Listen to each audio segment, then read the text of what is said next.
In my time, I have heard two quite different arguments against my religion put forward in the name of science. When I was a youngster, people used to say that the universe was not only not friendly to life, but positively hostile to it. Life had appeared on this planet by a millionth chance, as if at one point there had been a breakdown of the elaborate defenses generally enforced against it. We should be rash to assume that such a leak had occurred more than once. Probably life was a purely terrestrial abnormality. We were alone in an infinite desert, which just showed the absurdity of the Christian idea that there was a creator who was interested in living creatures. But then came Professor F.B. Hoyle, the Cambridge cosmologist, and in a fortnight or so, everyone I met seemed to have decided that the universe was probably quite well provided with inhabitable globes and with livestock to inhabit them, which just showed, equally well, the absurdity of Christianity with its parochial idea that man could be important to God. This is a warning of what we may expect if we ever do discover animal life, vegetable does not matter, on another planet. Each new discovery, even every new theory, is held at first to have the most wide-reaching theological and philosophical consequences. It is seized by unbelievers as the basis for a new attack on Christianity. It is often, and more embarrassingly, seized by injudicious believers as the basis for a new defense. But usually, when the popular hubbub has subsided and the novelty has been chewed over by real theologians, real scientists, and real philosophers, both sides find themselves pretty much where they were before. So it was with Copernican astronomy, with Darwinism, with biblical criticism, with the new psychology. So I cannot help expecting it will be with the discovery of life on other planets, if that discovery is ever made. The supposed threat is clearly directed against the doctrine of the Incarnation, the belief that God of God, for us men and for our salvation, came down from heaven and was made man. Why for us men more than for others? If we find ourselves to be but one among a million races, scattered through a million spheres, how can we, without absurd arrogance, believe ourselves to have been uniquely favored? I admit that the question could become formidable. In fact, it will become formidable when, if ever, we know the answer to 5 other questions. 1, are there animals anywhere except on Earth? We do not know. We do not know whether we ever shall know. 2, supposing there were, have any of these animals what we call rational souls? By this I include not merely the faculty to abstract and calculate, but the apprehension of values, the power to mean by good something more than good for me, or even good for my species. If, instead of asking, have they rational souls, you prefer to ask, are they spiritual animals? I think we shall both mean pretty much the same. If the answer to either question should be no, then of course it would not be at all strange that our species should be treated differently from theirs. There would be no sense in offering to a creature, however clever or amiable, a gift which that creature was, by its nature, incapable either of desiring or of receiving. We teach our sons to read, but not our dogs. The dogs prefer bones. And of course, since we do not yet know whether there are extraterrestrial animals at all, we are a long way from knowing that they are rational or spiritual. Even if we met them, we might not find it so easy to decide. It seems to me possible to suppose creatures so clever that they could talk, though they were, from the theological point of view, really only animals, capable of pursuing or enjoying only natural ends. One meets humans, the machine-minded and materialistic urban type, who look as if they were just that. As Christians, we must believe the appearance to be false. Somewhere under that glib surface there lurks, however atrophied, a human soul. But in other worlds, there might be things that really are what these seem to be. Conversely, there might be creatures genuinely spiritual, whose powers of manufacture and abstract thought were so humble that we should mistake them for mere animals. God shield them from us. 3. If there are species, and a rational species other than man, are any or all of them, like us, fallen? This is the point non-Christians always seem to forget. They seem to think that the Incarnation implies some particular merit or excellence in humanity. But of course it implies just the reverse, a particular demerit and depravity. No creature that deserved redemption would need to be redeemed. They that are whole need not the physician. Christ died for men precisely because men are not worth dying for, to make them worth it. Notice what waves of utterly unwarranted hypothesis these critics of Christianity want us to swim through. We are now supposing the fall of hypothetically rational creatures whose mere existence is hypothetical. 4. If all of them, and surely all is a long shot, or any of them have fallen, have they been denied redemption by the Incarnation and Passion of Christ? For of course it is no very new idea that the eternal Son may, for all we know, have been incarnate in other worlds than earth, and so saved other races than ours. As Alice Meynell wrote in Christ in the Universe, in the eternity, doubtless we shall compare together. Hear a million alien gospels in what guise? He trod the Pleiad, the lyre, the bear. I wouldn't go as far as doubtless myself. Perhaps of all races we only fell. Perhaps man is the only lost sheep, the one, therefore, whom the shepherd came to seek. Or perhaps, but this brings us to the next wave of assumption. It is the biggest yet, and will knock us head over heels, but I am fond of a tumble in the surf. 5. If we knew, which we don't, the answers to 1, 2, and 3, and further, if we knew that redemption, by an incarnation and passion, had been denied to creatures in need of it, is it certain that this is the only mode of redemption that is possible? Here, of course, we ask for what is not merely unknown, but, unless God should reveal it, wholly unknowable. It may be that the further we were permitted to see into his counsels, the more clearly we should understand that thus and not otherwise, by the birth at Bethlehem, the cross on Calvary, and the empty tomb, a fallen race could be rescued. There may be a necessity for this, insurmountable, rooted in the very nature of God and the very nature of sin. But we don't know. At any rate, I don't know.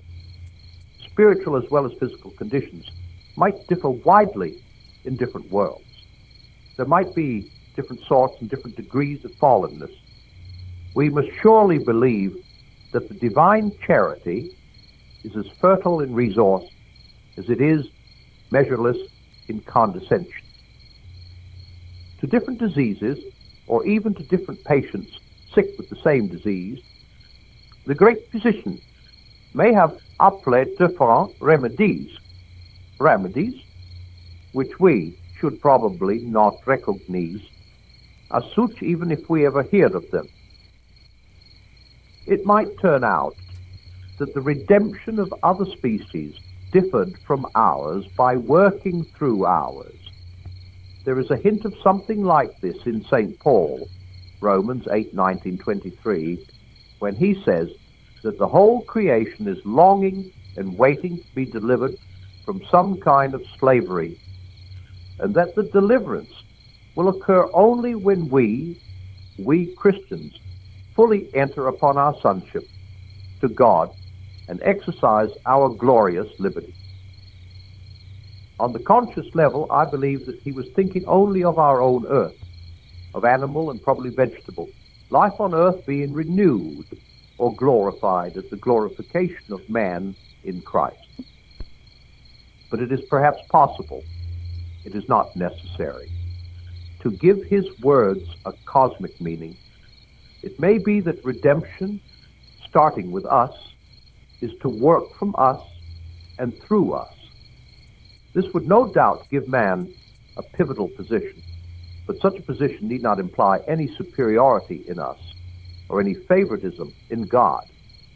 The general, deciding where to begin his attack, does not select the prettiest landscape or the most fertile field or the most attractive village. Christ was not born in a stable because a stable is, in itself, the most convenient or distinguished place for a maternity. Only if we had some such function would a contact between us and such unknown races be other than a calamity. If indeed we were unfallen, it would be another matter. It sets one dreaming.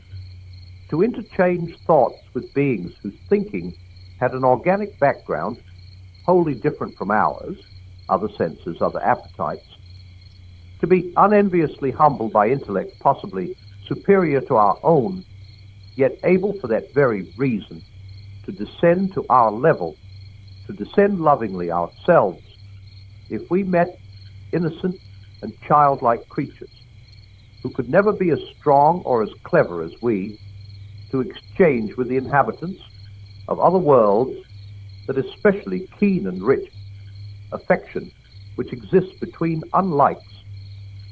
It is a glorious dream. But make no mistake, it is a dream. We are fallen. We know what our race does to strangers. Man destroys or enslaves every species he can. Civilized man murders, enslaves, cheats, and corrupts savage man.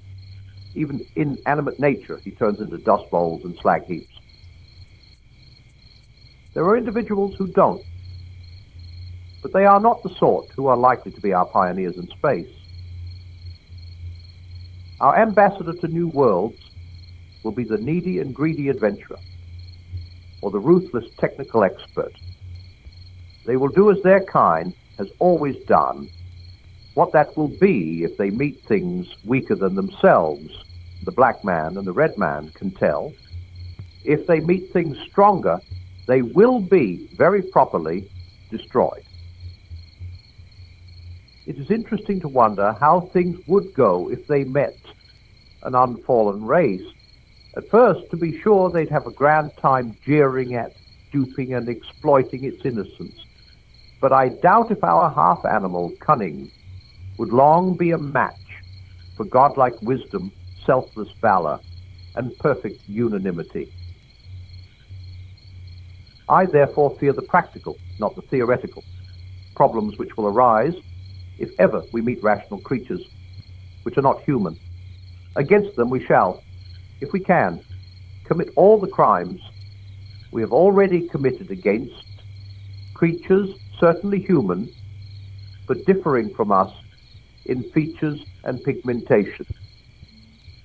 And the starry heavens will become an object to which good men can look up only with feelings of intolerable guilt, agonized pity, and burning shame. Of course, after the first debauch of exploitation, we shall make some belated attempt to do better. We shall perhaps send missionaries. But can even missionaries be trusted? Gun and gospel have been horribly combined in the past. The missionaries' holy desire to save souls has not always been kept quite distinct from the arrogant desire, the busybody's itch, to, as he calls it, civilize the, as he calls them, natives. Would all our missionaries recognize an unfallen race if they met it? Could they? Would they continue to press upon creatures that did not need to be saved, that plan of salvation which God has appointed for man? Would they denounce as sins mere differences of behavior which the spiritual and biological history of these strange creatures fully justified and which God himself had blessed? Would they try to teach those from whom they had better learn? I do not know. What I do know is that here and now, as our only possible practical preparation for such a meeting, you and I should resolve to stand firm against all exploitation and all theological imperialism. It will not be fun. We shall be called traitors to our own species. We shall be hated of almost all men, even of some religious men. And we must not give back one single inch. We shall probably fail, but let us go down fighting for the right side. Our loyalty is due not to our species, but to God. Those who are or can become his sons are our real brothers, even if they have shells or tusks. It is spiritual, not biological, kinship that counts. But let us thank God that we are still very far from travel to other worlds. I have wondered before now whether the vast astronomical distances may not be God's quarantine precautions. They prevent the spiritual infection of a fallen species from spreading. And of course, we are also very far from the supposed theological problem which contact with other rational species might raise. Such species may not exist. There is not at present a shred of empirical evidence that they do. There is nothing but what the logicians would call arguments from a priori probability. Arguments that begin, it is only natural to suppose, or all analogy suggests, or is it not the height of arrogance to rule out? They make very good reading. But who, except a born gambler, ever risks $5 on such grounds in ordinary life? And, as we have seen, the mere existence of these creatures would not raise a problem. After that, we still need to know that they are fallen, then that they have not been, or will not be, redeemed in the mode we know, and then that no other mode is possible. I think a Christian is sitting pretty if his faith never encounters more formidable difficulties than these conjectural phantoms. If I remember rightly, St. Augustine raised a question about the theological position of satyrs, monopods, and other semi-human creatures. He decided it could wait till we knew there were any. So can this. But supposing, you say, supposing all these embarrassing suppositions turned out to be true, I can only record a conviction that they won't, a conviction which has, for me, become, in the course of years, irresistible. Christians and their opponents again and again expect that some new discovery will either turn matters of faith into matters of knowledge, or else reduce them to patent absurdities. But it has never happened. What we believe always remains intellectually possible. It never becomes intellectually compulsive. I have an idea that when this ceases to be so, the world will be ending. We have been warned that all but conclusive evidence against Christianity, evidence that would deceive, if it were possible, the very elect, will appear with Antichrist. And after that there will be wholly conclusive evidence on the other side. But not, I fancy, till then on either side.